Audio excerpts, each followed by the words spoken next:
निकले हैं वो लोग मेरी शख्सियत बिगाड़ने, किरदार जिनके खुद मुरम्मत मांग रहे हैं। नमस्कार दोस्तों, बहुत बहुत स्वागत है आप सबका एक और कहानी में। चलिए अपने सफ़र की ओर रुख करते हैं। बस नंबर 9। देखें इस बार का सफ़र किस दौराहे पर ले जाता है। मिनी, राजन और मिसेस मिश्रा सोने के लिए अपने कमरे में चले गए। जैसे ही राजन अपने बेड पर आकर बैठा तो मिनी बोली, राजन एक बात कहूँ, अगर ये मेरी मॉम होती तो मैं उन्हें अकेला नहीं सोने देती। तुम्हारे पापा की डेथ के बाद घर में इतने लोग थे और आज एकदम अकेली, और वो भी नए शहर और बिल्कुल नए घर में। हाँ यार मिन्नी, ये तो मैंने सोचा ही नहीं। मैं मॉम के पास सो जाता हूँ यार। आई लव यू मिनी, तुम सच में दादी अम्मा हो। हंसते हुए राजन कमरे से चला गया। मिसेस मिश्रा के कमरे में डिम सी लाइट जल रही थी और वो दीवार से पीठ टिकाकर बैठी जाने क्या सोच रही थी। राजन को अंदर आते देख झट से अपने आंसू पोंछ लिए, इससे पहले कि वो उनके आंसू देख पाता। मॉम सोई नहीं आप? पैर दबा दूं आपके? राजन बोला। 1 साल के बाद तुझे याद आ गया कि माँ के पैरों में दर्द होता है? मिसेस मिश्रा बोली। मॉम आप जानते हो, मैं दिवाली पे भी आया और नए साल पर भी, पर पापा का गुस्सा कम हुआ ही नहीं। बोले कि अगर मैं उस घर में रुका तो वो चले जाएंगे। मैं क्या करता मॉम, मैं आपके घर का माहौल भी ख़राब नहीं करना चाहता था। राजन मिसेस मिश्रा के पैर दबाता रहा और बातें करता रहा। थोड़ी देर बाद मिसेस मिश्रा बोली, चल अब जा और सो जा, सुबह ऑफिस भी जाना होगा। मॉम मैं आपके पास ही सो रहा हूँ, राजन ने लाइट्स ऑफ करते हुए कहा। मिसेस मिश्रा को जैसे कुछ हवा मिली सांस लेने को। अकेले सोने की वैसे भी आदत नहीं थी और अब तो मिश्रा जी की यादें अकेले में बिल्कुल सोने नहीं देती थी उनको। राजन ने अपनी माँ के सिर पर हाथ रखा और दोनों कब सो गए दोनों को ही मालूम नहीं हुआ। अक्टूबर का महीना था, सुबह मीठी सी ठंड भी थी। मिनी कमरे में आई और ठंडे पानी की बूंदें राजन के मुंह पर छिड़क दी। राजन बौखला कर उठा और बोलने लगा, क्या मिनी, दिमाग ठिकाने पर नहीं है क्या? कौन उठाता है ऐसे ठंडा पानी डालकर? मिनी हंसने लगी और बोली, ऑफिस भी जाना है आज, उठो जल्दी। मॉम आप भी फ्रेश हो जाइए, मैंने चाय भी बना दी है। और ये बोलकर किचन में चली गई। मिसेस मिश्रा ने थोड़ा सोचा और राजन से बोली, मिन्नी को बुरा तो नहीं लगा तुम मेरे कमरे में सोए थे? राजन हंसने लगा, मॉम उसने ही तो मुझे बोला था आपके साथ सोने के लिए। अच्छा चलो जल्दी आ जाओ, बालकनी में चाय पीते हैं। मिसेस मिश्रा के दिल में जो नेगेटिव सोच भरी थी मिनी के लिए, कहीं 1-2 बूंदें कम हो गई थी। बालकनी में चाय पीकर राजन ऑफिस के लिए तैयार होने चला गया। मिसेस मिश्रा और मिनी बैठे तो थे एक साथ, पर दोनों की समझ में नहीं आ रहा था कि क्या बात करें। मिनी चुप थी क्योंकि जब भी वो कुछ बात करने की कोशिश करती थी तो मिसेस मिश्रा उसका जवाब नहीं देती थी। दोनों चुपचाप नीचे गाड़ियाँ आती जाती देख रहे थे। तभी मिसेस मिश्रा बाहर देखकर बोली, ये सामने वाला कौन सा सेक्टर है? मिनी हैरान थी कि मिसेस मिश्रा ने उससे बात की। उसने झट से जवाब दिया, मॉम ये सामने वाला सेक्टर 32 है और हम सेक्टर 46 में रहते हैं। मॉम आप पहले कभी आई हैं क्या चंडीगढ़? हाँ, मेरे पापा की ट्रांसफ़र हुई थी चंडीगढ़। मैं 5 साल यहीं रही हूँ।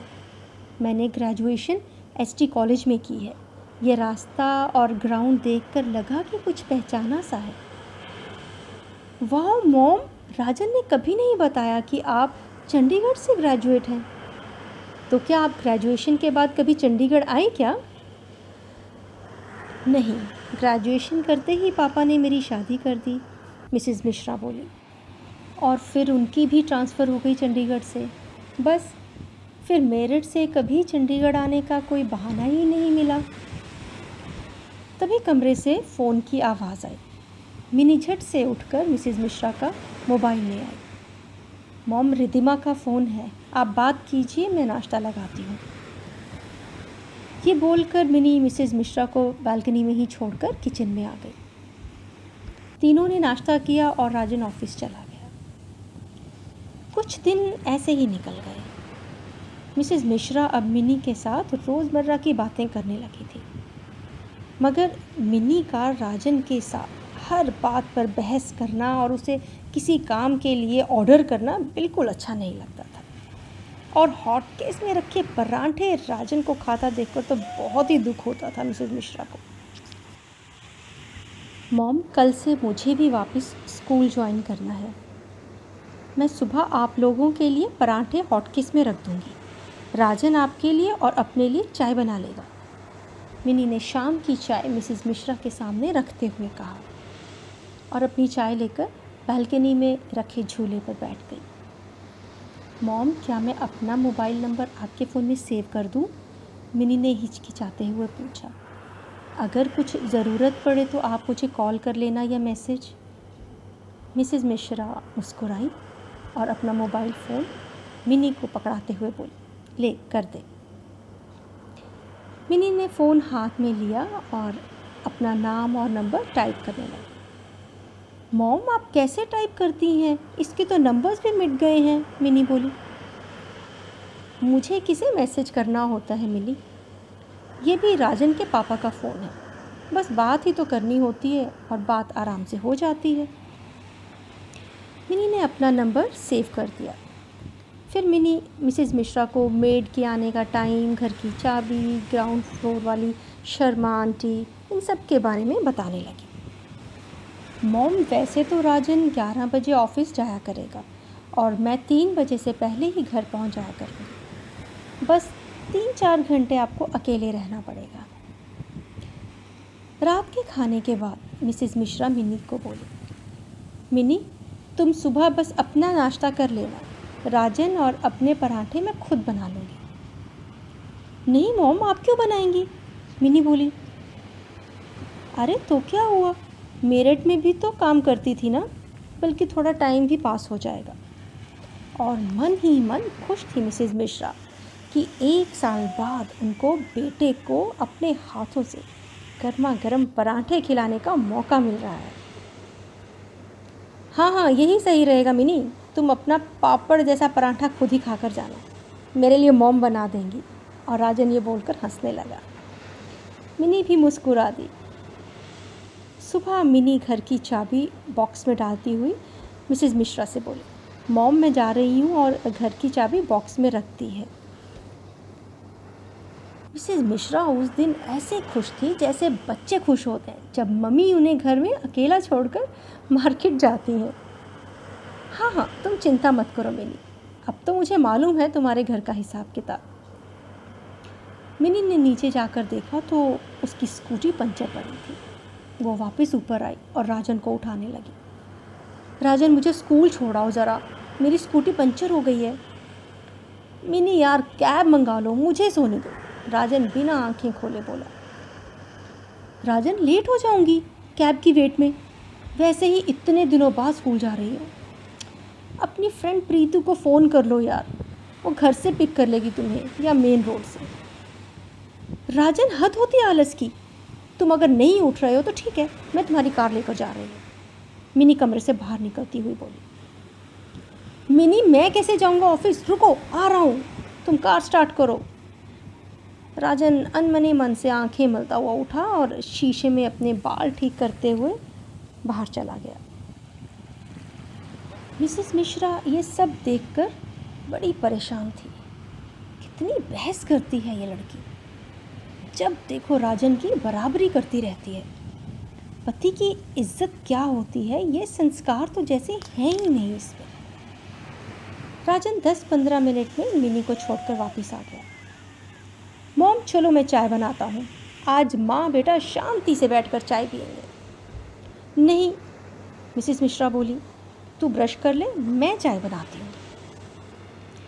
चाय पीने बालकनी में बैठे तो मिसेज़ मिश्रा बोली, राजन सच सच बता, तू भी मिनी के साथ खुश नहीं है ना?